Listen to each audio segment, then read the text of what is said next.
Jadi Wak, ketika Chantel dan juga kawan-kawannya ini diinterogasi, polisi sadar kalau mereka ini kan itu tadi lah, sama sekali nggak kelihatan sedih. Padahal sebagai kawan dekat yang sering hangout bareng, nginep bersama gitu kan, harusnya kan mereka sedih setelah tahu kawannya meninggal, caranya kayak gitu pula ya kan. Dan selain terkesan tidak peduli Wak, ketika ditanyai, mereka ini juga memberikan informasi-informasi yang nggak detail gitu loh. Semua pernyataan yang mereka sampaikan ke polisi itu cuma informasi sepotong-sepotong aja Wak, dan nggak sesuai dengan bukti yang ada di TKP. Nah, sadar ada yang nggak beres di sini, polisi pun menodong mereka supaya mereka mau mengakui segala kejahatannya.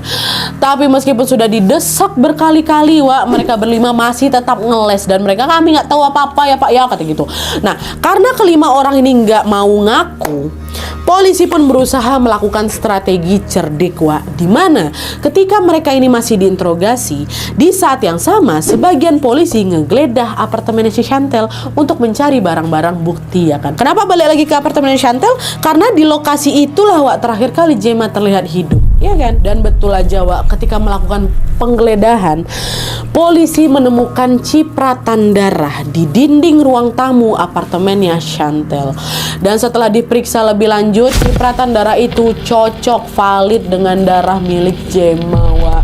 Nah, dengan adanya penemuan itu, polisi langsung menyimpulkan bahwa Gemma sudah disiksa habis-habisan oleh mereka di apartemen Chantel sebelum akhirnya dihilangkan nyawanya secara sadis. Dan hal itu juga yang menjadi penyebab kenapa Gemma ini kelihatan itulah tadi Wak, berjalan lemas sekali di CCTV tadi itu kan. Jadi ternyata itu Gemma ini jalannya lemas gara-gara dia habis terluka, habis babak belur, dia disiksa sama kawan-kawan di apartemen si Chantel. Cuma di situ Wak, polisi menentukan kalau apartemen Chantel ini bukan TKP penghilangan nyawanya Gemma. Karena Gemma ini diduga disiksa di apartemen, terus pasti dia disiksa lagi di tempat lain. Di tempat lain inilah kemungkinan dia kehilangan nyawanya, karena kan si Gemma bisa keluar jalan kan, belum di situ meninggalnya. Di sini polisi balik lagi kan, nanya kelima kawannya si Gemma itu kan, dia nanya, kalian nggak usah ngelak lagi ya, kami jelas-jelas loh punya bukti kalau kalian ini pelakunya, katanya gitu. Dan setelah didesak kayak gitu terus kan sama polisi, akhirnya mereka berlima ngaku, Pak, iya Pak, kami pelakunya, kami yang udah ngabisin nyawa Gemma Pak, kata mereka kayak gitu. Nah, selain mengakui kejahatannya,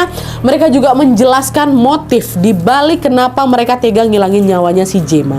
Sekarang kita masuk ke kronologi dari POV-nya tersangka Wak ya, apa yang sebenarnya terjadi.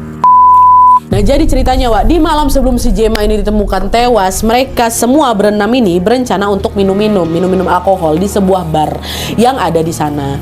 Tapi pas lagi ngantri masuk ke bar nih, si Gemma bercanda Wak, dia ke petugas yang lagi jaga di situ, dia bilang, Pak, jangan bolehin mereka masuk, mereka masih 16 tahun loh Pak, masih di bawah umur, kata si Gemma kayak gitu.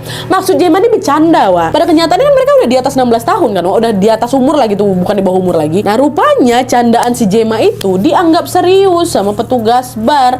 Alhasil malam itu mereka dilarang masuk ke bar Wak. Udah nggak boleh kayak gitu, betul-betul nggak dibolehin masuk, nggak jadi pesta lah mereka. Nah, gegara rencananya gagal karena candaannya si Gemma itu, Chantel marah besar dari sini, murka dia Wak. Dan di sini dia ngajak kawan-kawannya untuk balas dendam ke si Gemma dengan cara apa? Siksa aja dia tuh yuk gitu. Setuju pula kawan-kawannya nih. Nah, terus supaya aksi mereka ini nggak ketahuan orang lain Wak, Chantel pun mengajak Gemma dan kawan-kawannya, udah lah yuk balik aja dulu ke apartemen, kata dia kayak gitu, apartemen Chantel. Dan setibanya di apartemen, disitulah Gemma langsung dihajar habis-habisan, dikeroyok, udah ditendang, dijambak, dipukul pakai radiator Wak. Pokoknya dikasarin lah sama mereka. Dia kesakitan si Gemma kan, nggak berdaya kan dia kan. Secara dia sendirian dihajar sama 5 orang Wak, walaupun badannya besar, tapi dia diajar 5 orang. Dan meskipun sudah diperlakukan separah itu Wak, Gemma ini sama sekali nggak kepikiran untuk kabur atau meminta bantuan. Kenapa? Karena Gemma khawatir kalau dia kabur, dia ini nggak bisa ditemanin lagi sama mereka. Bayangin Wak, sepolos itu Gemma tuh, udah dihajar lagi sama mereka kan, sat. Nah, setelah puas ngeroyokin Gemma, Chantel ngomong kayak gini, Gemma, badan kamu sakit ya? Ya udahlah, yuk kami anterin pulang ya. Maafin kami ya Gemma, kata dia kayak gitu. Perkataan itu Wak, bikin si Gemma lega. Iya juga, wah syukurlah udah nggak dipukulin lagi aku. Mereka udah maafin aku, mereka udah baik lagi sama aku, kata si Gemma. Mungkin kayak gitu pikirannya kan Wak.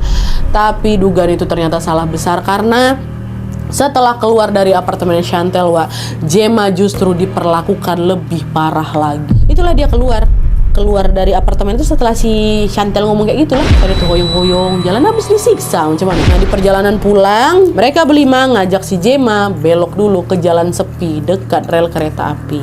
Waktu udah nyampe di sana, nah disitulah Wak Gemma langsung ditelanjangi sama mereka kan, dan kembali lagi disiksa secara sadis, diinjak-injak, itulah diinjak ke muka ya si Gemma itu, sampai akhirnya Gemma meninggal dunia di tempat. Wak, jadi Gemma, aduh astagfirullahaladzim, disiksa kon-kon, dikeroyokin Wak sampai meninggal. Terus waktu tahu Gemma tewas panik mereka. Enggak, mereka pergi ninggalin si Gemma seolah tidak terjadi apa-apa, santai Wak. Bahkan ya untuk menutupi kejahatannya Wak, ketika kabar penemuan jasad Jessica ini muncul di publik nih Jessica, salah satu di antara mereka itu nulis status di Facebook, apa betul ya ada penemuan jasad di dekat rel? Aku nggak tahu apa-apa ya, kayak gitu, monyet nggak? Dan selain Jessica Wak, pada saat itu juga Chantel sama si Daniel pacarnya ini memilih ngedate di hari ketika siapa yang ditemukan meninggal, dan sama sekali tidak mempedulikan tentang berita tewasnya si Gemma. Jangankan peduli, dia datang nyamperin belasungkawa keluarga Gemma, hubungin keluarga Gemma, yang nggak ada, ngedate mereka. Nah singkat cerita, setelah mengakui kejahatannya itu, Chantel, Jessica, Joe, David, dan juga Duncan ditetapkan sebagai tersangka penghilangan nyawanya Gemma. Wah, kasus mereka ini baru disidangkan 1 tahun kemudian pada tanggal 8 Juni tahun 2011 dan juga berlangsung alot.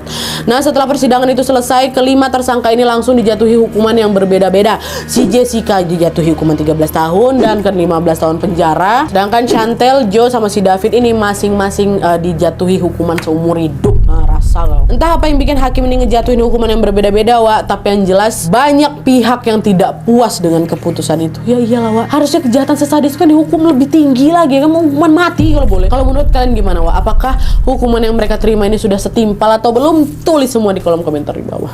Salah gue. Oke Wak, jadi itu tadi kasus penghilangan nyawa yang menimpa seorang wanita bernama Gemma Heather. Kasus ini merupakan salah satu kasus kriminal yang paling sedih dan paling mengiris hati menurut aku Wak.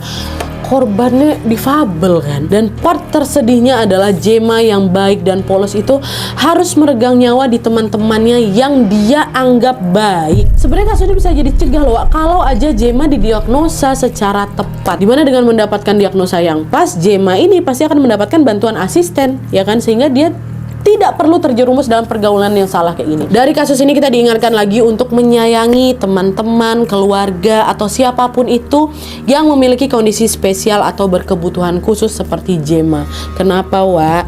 Karena sekecil support dari kita akan berarti kali buat mereka loh Wak. Semoga kasus seperti ini tidak terjadi lagi dimanapun dan kapanpun. Dan tulis semua komentar kalian tentang kisah ini di kolom komentar di bawah Wak ya. Oke Wak, jadi sekian dulu videonya. Terima kasih banyak yang sudah menonton. Kalau kalian suka video ini, klik like-nya.